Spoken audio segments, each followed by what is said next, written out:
தள்ளினவர், சண்டைக்கோழி, சண்டைக்காரி, என்னன்னு சொல்லலாம். 7 days வரைக்கும் 2 பேருமே சண்டையில தான் இருப்போம். ஆனா அடுத்த நிமிஷம் அந்த சண்டை எங்க போகணும்னு எங்களுக்கு தெரியாது. எனக்கு ஒரு கூட பிறந்த அக்காவுக்கு மேல ஒரு படியா, இந்த நிமிஷத்துல அம்மாவுக்கு ஒரு மேல ஒரு படியா. ஒரு சின்ன விஷயங்கள் செஞ்சாலும் இதை இப்படி பண்ணுவோமா, இது இப்படி பண்ணா நல்லா இருக்கும், உன் லைஃப்காக நீ அதை பண்ணு இதை பண்ணுன்னு என் அம்மா என் அக்கா சொன்னதை விட ஜெயலட்சுமி மேடம் சொன்னதுதான் அதிகம்.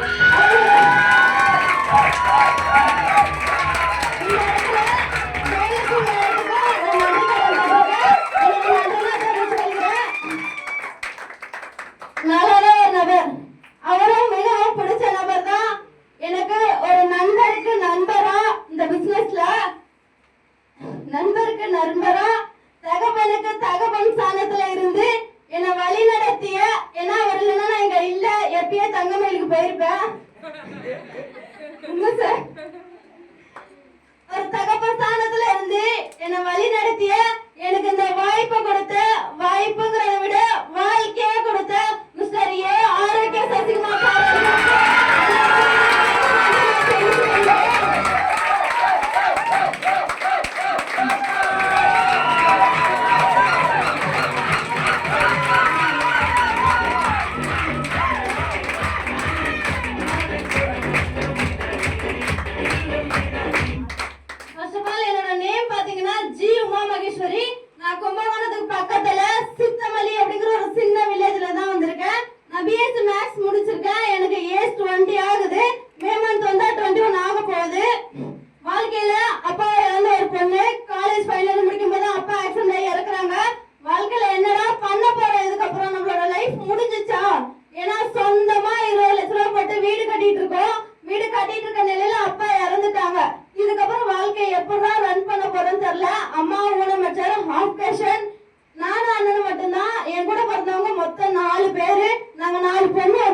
அக்காங்க எல்லாருக்குமே கல்யாணம் ஆயிடுச்சு.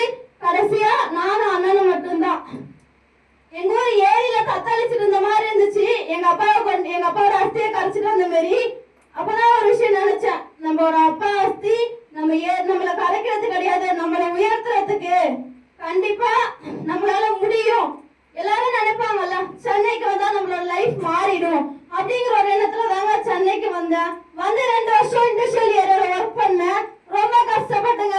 நான் அலுவலக நாளே கிடையாது, 3 ஷிஃப்ட் ஒர்க் பண்ணி அவ்வளவு கஷ்டப்பட்டு ஒர்க் பண்ணிருக்கேன். அதிகபட்சம் சம்பளத்துக்காக இல்ல, வெறும் 12,000, 13,000, 15,000த்துக்காக நாயை விட கேவலமா அவனோட கம்பெனியை உயர்த்துறதுக்கு நான் வேலை செஞ்சிருக்கேன். அப்பதான் நான் முடிவு எடுக்கிறேன், நமக்கான இடம் இது கிடையாது போல. ஏன்னா வாழ்க்கை மாறல. 2 வருஷம் வந்தாச்சு சென்னைக்கு, 2 வருஷம் வந்து ஆயிடுச்சு. இன்னமும் எனக்கு ஒரு பொட்டு கூட, அதாவது ஒரு குண்டுமணி மூக்குத்தி கூட எடுக்க முடியலையே. இதுக்குதான் நம்ம சென்னைக்கு வந்தோமா? இதுக்கப்புறம் லைஃப் என்ன ஆக போகுது? ஒரு லெவலுக்கு மேல என்ன நினைச்சிருக்காங்க, இந்த 20 லட்ச ரூபாய் கடனை எப்படி அடைக்க போறோம், எங்க அப்பா டெத்துக்கான செலவு கடனை எப்படி அடைக்க போறோங்க போது, சரி உண்மையா என்ன நினைச்சிருக்காங்க, நான் இதுக்கு முன்னாடி ஷேர் பண்ணிருக்கேன்னு தெரியல. மேபி ஒருவேளை ஏதோ பஸ்ஸோ பிரைவேட் காரோ எதுலயோ நான் அடிபட்டு செத்துட்டா கூட அந்த பணம் கிடைக்கும்ல, இந்த இன்சூரன்ஸ் பணம், அந்த பணத்தை வச்சு நம்ம வீட்டு கடன் அடைச்ச மாட்டாங்களா, நம்ம அண்ணன் கடன் இல்லாம இருந்துட மாட்டானா அப்படின்னு யோசிச்சிருக்கேன். அப்புறம் நான் யோசிக்கிறேன், நம்ம எதுக்குடா சாகணும், கடைசியா பிறந்தோம், நம்ம செத்துருக்கணும் அப்படின்னா 5ஆவதா பொம்பளை பிள்ளை பிறந்தப்பே நம்ம அம்மா அப்பா நம்மளை கொண்டிருக்கலாம்ல. இவ்வளவு தூரம் வளர்த்துருக்காங்க, இவ்வளவு தூரம் வளர்த்து எதுக்கு நம்ம சாகணும்? அப்ப நமக்கான இடம் இது கிடையாது போல அப்படின்னு சூஸ் பண்ணேன். அடுத்தபடியா தான் ஒரு பிக் நோட்டீஸ் மூலியமா இங்க வந்து பார்த்தேன். ஆரோக்கிய சசிகுமார் சார் தான் இந்த வாய்ப்பு எனக்கு கொடுத்தாங்க. வாய்ப்புங்கிறத விட என்னோட வாழ்க்கை தரத்தை மாத்துறதுக்கே ஒரு வாய்ப்பு கொடுத்துருக்காங்க நான் சொல்லுவேன். உங்களை மாதிரிதான் ஆரம்ப காலகட்டங்கள்ல இந்த இண்டஸ்ட்ரி எடுத்து கிட்டத்தட்ட ஒரு 9 மாதங்கள் ஆகுது. 9 மாதங்கள்ல கிட்டத்தட்ட ஒரு 7 மாசமா நான் பிசினஸே பண்ணலங்க. ரெகுலரா ஆபீஸ்க்கு வருவேன், டெய்லிக்கும் திட்டு வாங்குவேன் எங்க சார் கிட்ட, எல்லா விஷயங்களுமே. சரி எப்படிடா ஒருவேளை நடக்குமா நடக்காதா, இதுல இடைப்பட்ட காலங்கள்ல பேசாம வேற எங்கேயாச்சும் போயிடலாமா மறுபடியும். நான் மத்த கம்பெனி எல்லாம் ஏறிக்கேன், அதிகபட்ச சம்பளத்துக்காக எல்லாம் ஏறல. ஒரு 20,000 கிடைச்சா போதுமே, ஒரு பொண்ணா இருக்கும், அதுல ஒரு 5,000 இருந்தா நம்ம லைஃப்காக சேவிங்ஸ் எடுக்கலாமே அப்படின்னு நினைச்சுதாங்க இந்த ஃபியூச்சர் நிறுவனத்துல இந்த வாய்ப்பு கொடுக்கும் போது எடுத்தேன். 70,000 சம்பாதிக்கலாம்னு சொல்றாங்க. இதுல நம்ம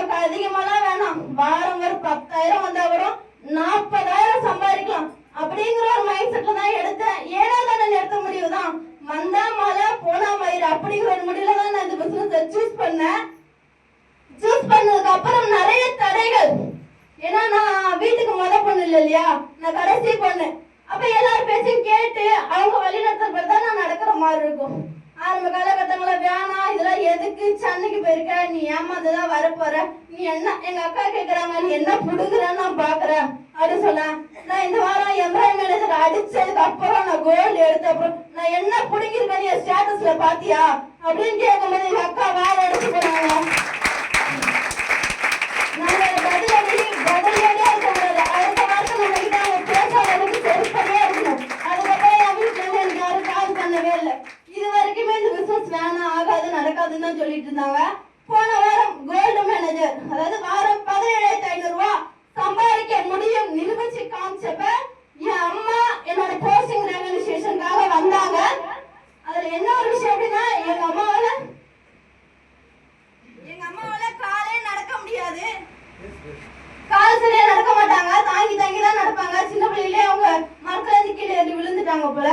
அப்ப எங்க அண்ணனுக்கும் வேலைகள் நிறைய இருக்கு. போன வாரம் இந்த கோல்டு மேனேஜர் அடிக்கிறதுக்கு முன்னாடி வரைக்கும் எங்க அம்மா என்ன ஒரு வாரம் என்ன ஹாஸ்பிட்டல்ல வச்சுக்க சொல்லிருக்காங்க. நீ என் கூட வந்து தங்கிருமா, வேற யாருமே இல்ல, தம்பியா பாக்கணும்னு சொல்றாங்க. நீ வந்து என் கூட தங்கிரு சொல்றாங்க.